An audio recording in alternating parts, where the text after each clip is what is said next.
Chloroquine, est-ce que ça marche ou ça marche pas?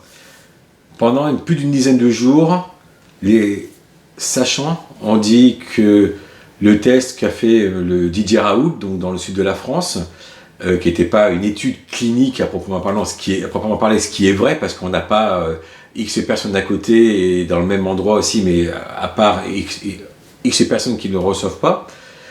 Et pendant un bon moment, on a rejeté la chloroquine. Alors, attention, je ne vous dis pas d'aller courir chercher de la chloroquine, déjà vous n'en aurez pas, ça c'est sûr et certain. Mais par contre, ce qui m'a surpris, c'est encore une fois ce rejet, et en plus quand même d'un membre de la communauté scientifique, que quand même Douste Blazy avait quand même mis en avant encore récemment. Et pendant un bon moment, on a dit non, non, non, non, non, non, non, non.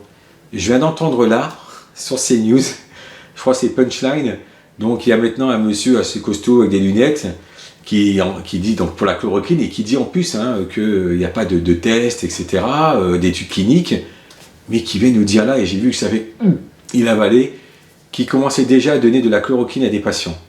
C'est-à-dire qu'on rejette ce que disait Didier Raoult en disant mais non, attention, machin, etc., mais on en donne quand même. On en donne quand même dans les hôpitaux. Donc à des patients qui sont dans des états, à mon avis, très très graves. Donc comme quoi, en France, on est toujours en retard, comme d'habitude. On aurait dû s'intéresser très rapidement aux travaux de cet infectiologue dans le sud de la France, qui connaît quand même son métier, et on n'aurait pas perdu une dizaine de jours. Voilà, donc maintenant, il commence à faire les tests. Mais ça a pris du temps, comme d'habitude. Allez, bonne journée.